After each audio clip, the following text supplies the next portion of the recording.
If you followed along with the last session, we traveled to the village of Willowford and began our adventure. One of the things you might remember also is that our adventure or our mission was to get to Willowford, which is a small town right there. Actually, I should probably just bring this right in here, right? Hey. And we made it up to there with no encounters. And our goal is we have a package to deliver to a gentleman named Grigory, who stays down here at Burrowmoor, which is the halfling village that is on the southern edge of Willow Lake here. So today will be the second day, and you know what I think I'm going to do, because this fantastic little book I've got has a little calendar up here with also a little weather thing. I think that's pretty cool now. I'm not sure where I got this. I got this on Amazon somewhere. You know what? Let's... Yep, as you can see, I plan these things out perfectly to keep... and I just wrote it through there. Wow! Yeah. As you can see, I plan these things out well in advance. All right, so one of the things I like to do when I'm traveling across the world is I like to determine the weather. And what I typically do for that is I will roll 2d6. So I'm going to assume that yesterday, we should probably roll to determine what month we were in, eh? So let's do that first. Ooh, we're in November. So that's kind of interesting. Now, you could be really cool and come up with a whole host of cool sounding month names and things like that, but I'm kind of lazy, so I'm not going to do that right now. I'm going to say it's typically around 40 degrees. We're going to assume that yesterday was that, since I didn't roll it.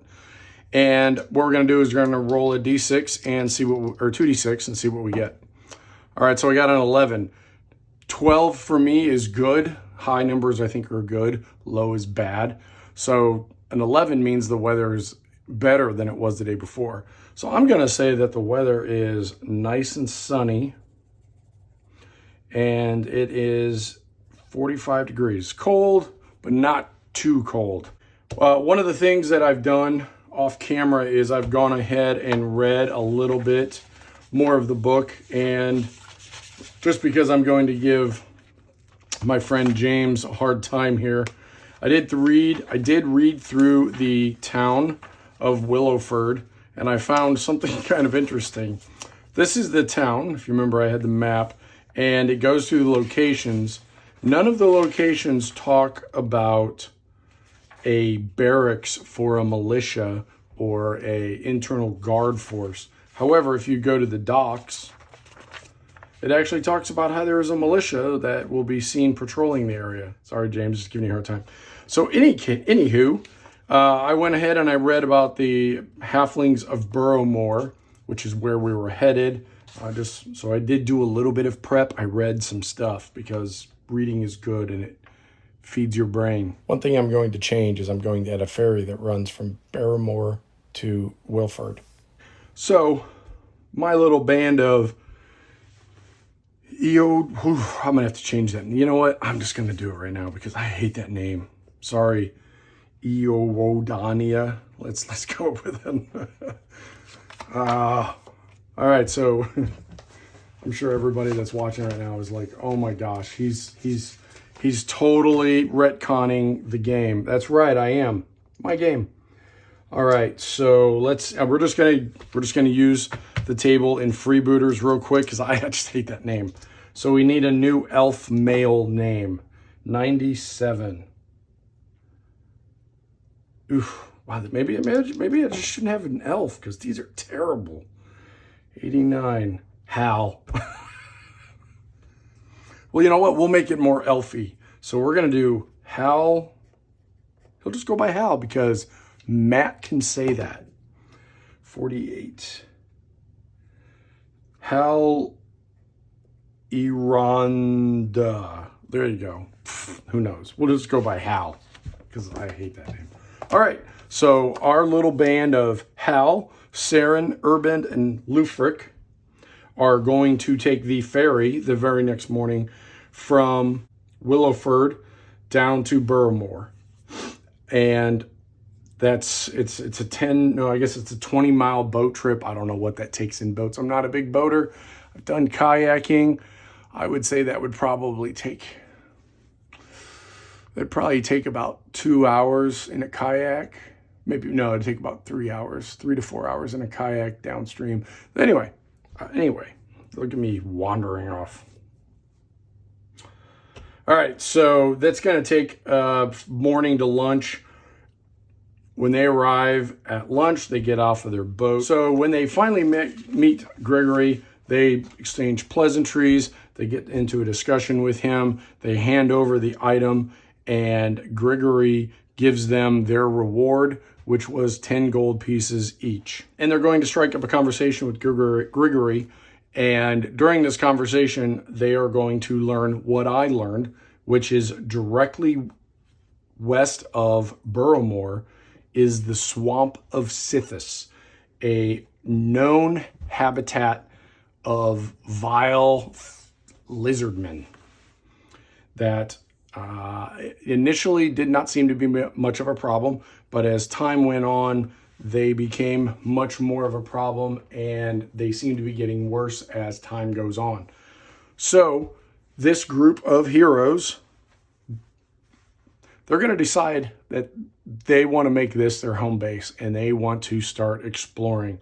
There are rumors of not only is there major lizardman activity in this area, but also along the northern half of the swamp. It's a swampy area anyway, so there's crocodiles, troglodytes, lizardmen, probably a host of other vile, terrible swamp thing type creatures that they could fight. But along this northern half, it's well known, and I'll just read it from the book here real quick, just so you get a sense of what it says. What's even more fearful than this, they're talking about the tribe and their how they're becoming stronger and more fierce and more aggressive. Their tribe is said to number in the hundreds, and there are even whispers that they are led by an incarnation of their dark serpentine god. What's even more fearful are the great tombs which lay across these moors. Along its northern border in the shadow of the Flaming Pass, if you remember, this is the Flaming Pass up here. Actually, I should probably put that there so you can look at it, eh? So we're talking about this area right here, the kind of golden yellow area. What's even more fearful are the great tombs which lay across these moor. Along its northern border in the shadow of the Flaming Pass are the endless stone graves and cairns.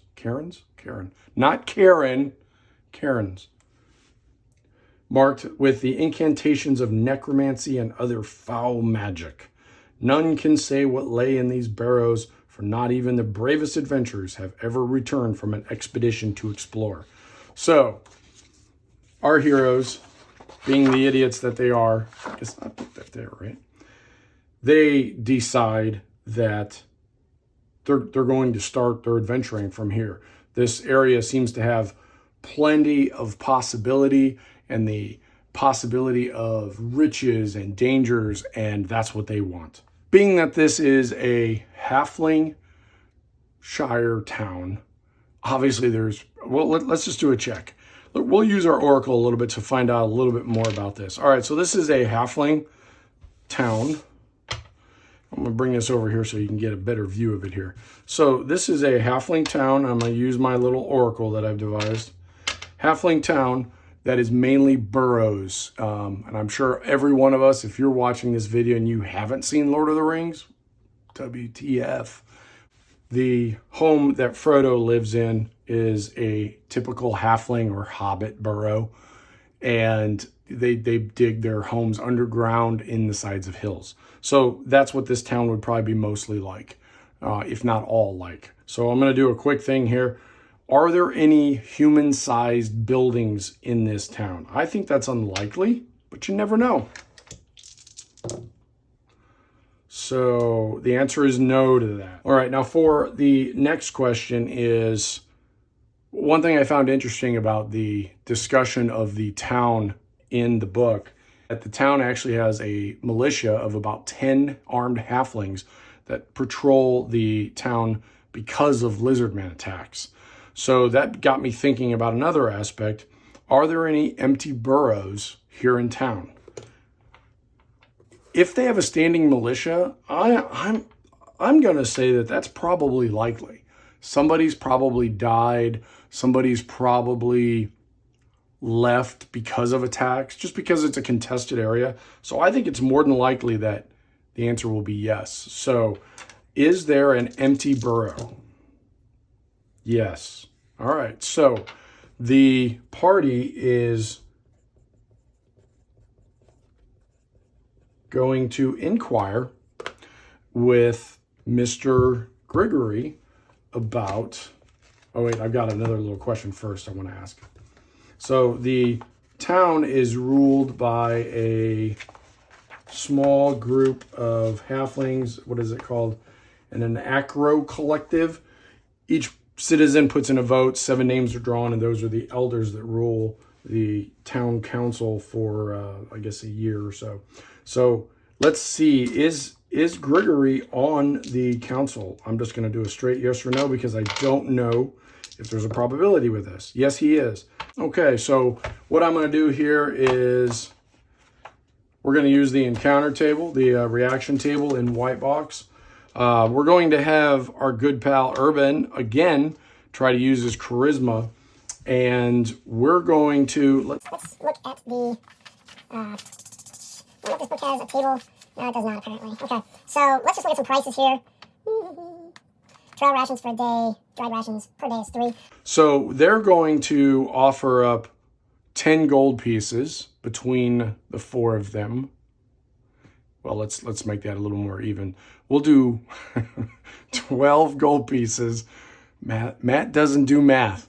12 gold pieces to rent a burrow for a month for them to stay in. So I'm going to give them a +1, I'm sorry, because of Urban. And then I think I'm going to give them another +1 because they're offering fairly good money. I mean, according to this, that is more than a week's worth of rations. So, all right, let's see.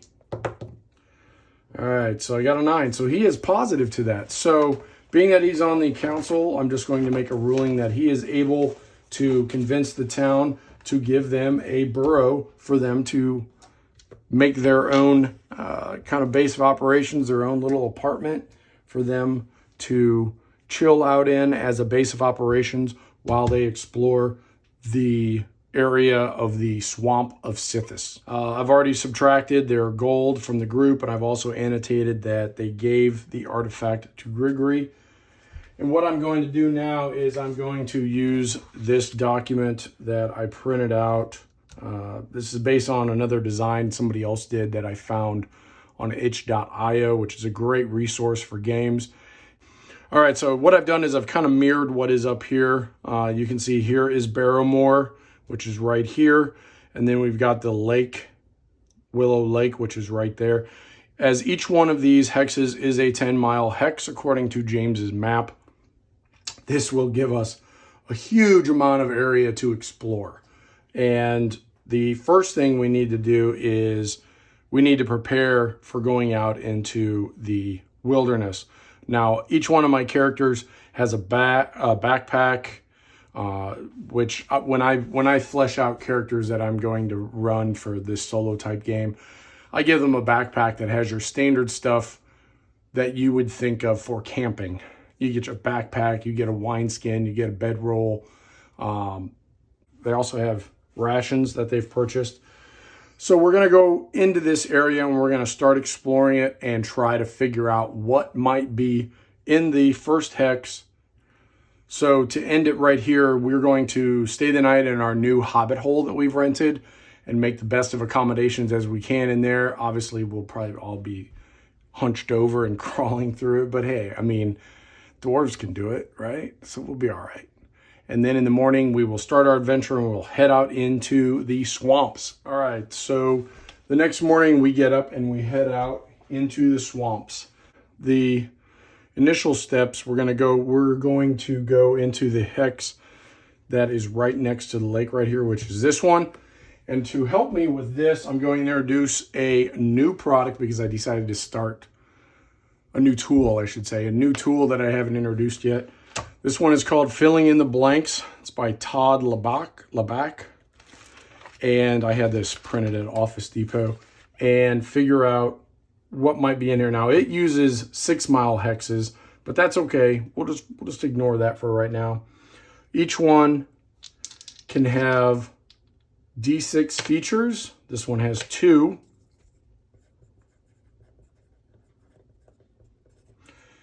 And 3 layers.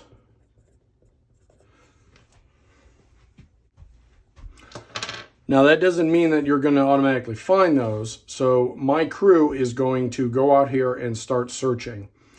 And the way that I'm going to do that, if you ever listen to Tale of the Manticore podcast, he has a pretty good mechanic for determining if you encounter something. And since there are 2 features and 3 layers within our hex, we are going to kind of use his method for finding out if we encounter anything. So I'm going to stick with the old D6 if we encounter anything. So we're going to start exploring into this hex. And I'm just going to roll to see if we encounter anything while we're exploring. We do not encounter any random encounters. Now, do we come across a lair? Now, is my group going to search for a lair? I think they are, because they're specifically heading it. They're not just traversing through this area. They are specifically searching for things. So what I'm going to do is I'm going to say they're going to spend a better part of half of a day searching. And to kind of mechanically fall in line with that, I'm going to say normally you would roll a... Yes, my cat just walked in and he decided to announce his presence. Hello, buddy. Yeah, there you go. So they're going to spend half a day exploring, looking for lairs. So I'm going to increase that to a 2 in 6 chance. They're going to spend the half of the day searching. Now remember, they're not going very far into this hex because the intent for them could be to camp out here if they need to, but they really don't want to. They'd rather go back to their new little hobbit hole. So while they're searching, and they did find a lair. So they definitely found a lair. And now what we will do is we will switch over. And when I'm saying they're searching for a lair, I am assuming that they are being cautious and not trying to be foolhardy and, you know, wander into an encounter. That's what this roll is for. This roll is for them to come across a random encounter that they weren't expecting, that maybe ambushes them and be, you know, they enter combat. This one is more for they are actively searching for something. Maybe they find sign, tracks, or scat or something like that that leads them to a lair. So that's kind of what we're looking at right here. I'm going to use these very basic tables in the white box game book.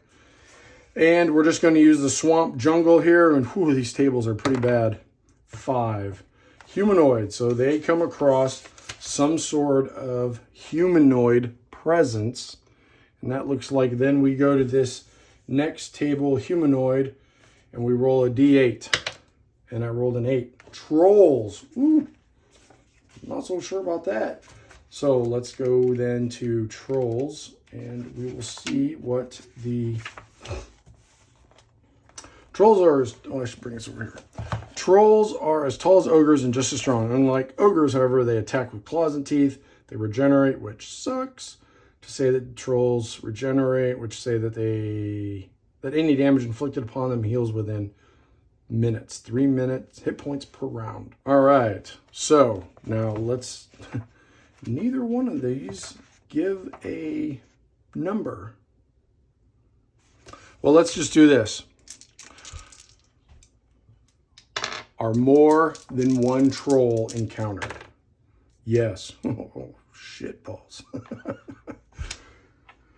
All right, let's see how many there are. Oh, my dice says there's only one. That doesn't jive with that, so we're going to reroll. Well, we'll make that a 2. Then we get to another question. This is something that always comes up when you're solo gaming.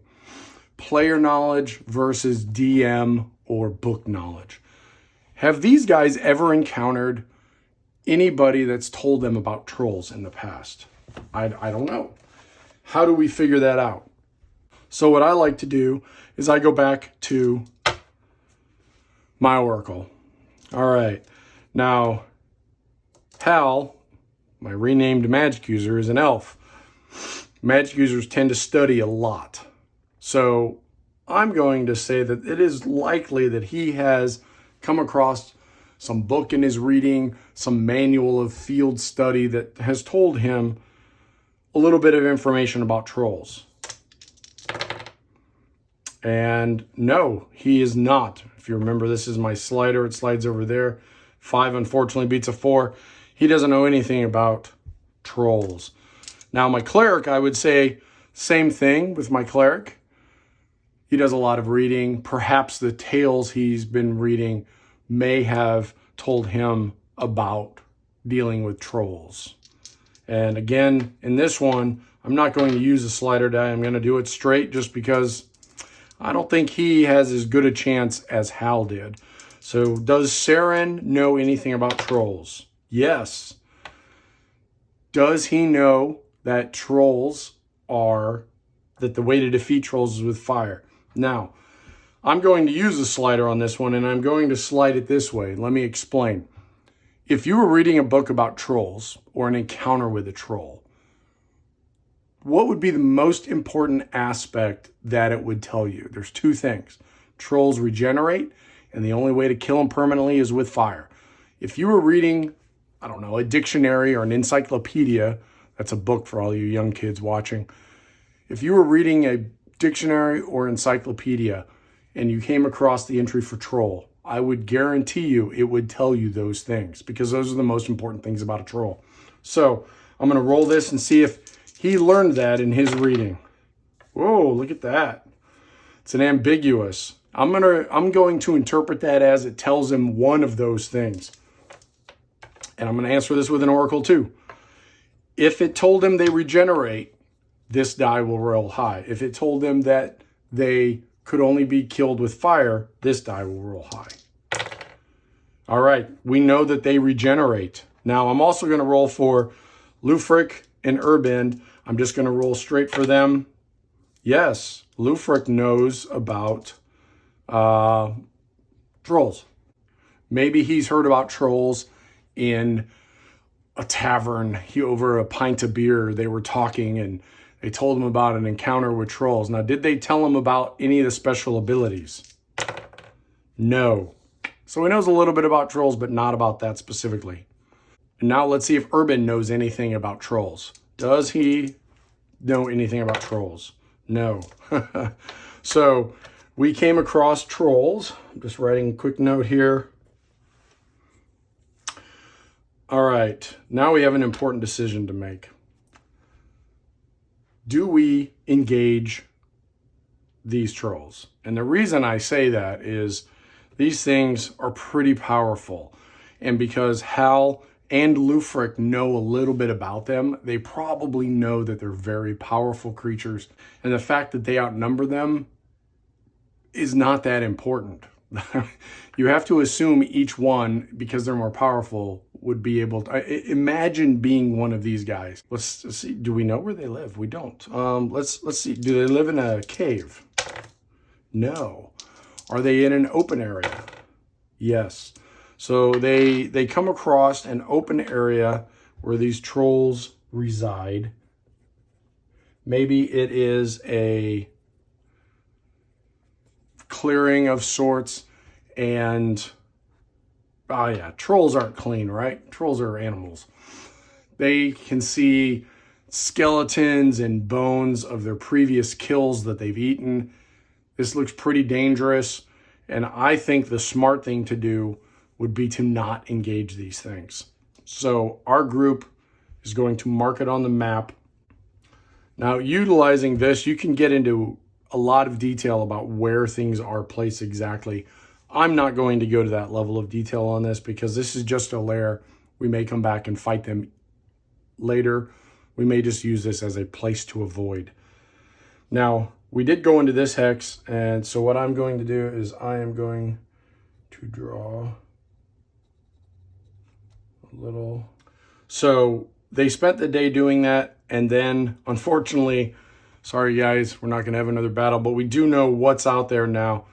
I think that this is probably, I won't call it a traumatic event, but this is definitely something that's very interesting that they need to really consider how to defeat these things. So let's see if they can make friends in town. So let's see how many halflings are here in town at the pub right now. We're going to use the same, we'll roll a d6. There are 5 halflings that are there. Is our merry band able to strike up a conversation with some of them? I think it's likely. These are humans hanging out in a hobbit town. They're going to attract attention. And if they start buying a bottle or buying a mug of beer here and there, they're going to make friends. So I'm going to subtract 1 gold off of each one of them. Make quick note. Whoops.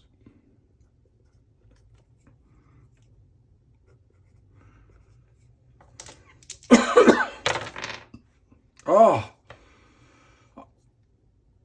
Apparently, the hobbits of Burrowmoor are not in a chatty mood tonight. So they will unfortunately waste 4 gold pieces. Actually 8, because 2 each, because they ate and drank and then they tried to woo some people. Unfortunately, it did not work. So unfortunately, they don't get any information and they don't learn anything else about rumors or anything around this area.